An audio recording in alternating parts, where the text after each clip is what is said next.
ఈరోజు హర్షి నా కోసం బనానా మిల్క్ షేక్ చేయమంటే బనానా మిల్క్ షేక్ కోసం కావాల్సిన పదార్థాలు 3 బనానాస్, 1 కప్ పాలు, చిన్న గిన్నెలో కొంచెం పంచదార వేసి అలా చేసేద్దాం. కొంచెం పండిన బనానాస్ అయితే బాగుంటాయండి మిల్క్ షేక్కి.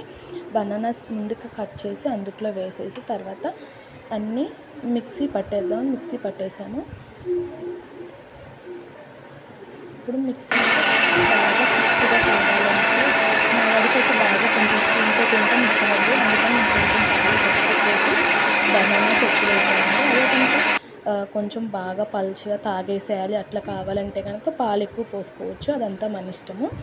అలానే మళ్ళీ కావాలంటే సెకండ్ టైం కూడా కొంచెం పంచదార కొంచెం పాలు పోసి మళ్ళీ తిప్పాను. మా వాడితే ఎంత ఎంచుకుంటున్నారంటే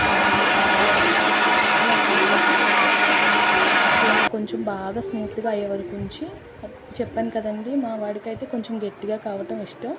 అలా గ్లాస్లో పోసేసి దానిపైన కొంచెం బూస్ట్ వేసేస్తే ఇంకా చాలా బాగుంటుంది.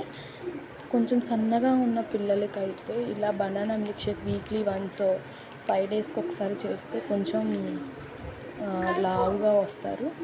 మా వాడికైతే చాలా నచ్చింది. ఎలా ఉందిరా అంటే సూపర్ అని చెప్తున్నాడు.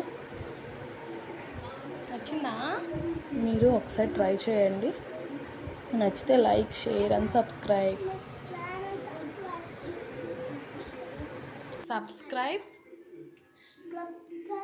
My channel. Bye bye.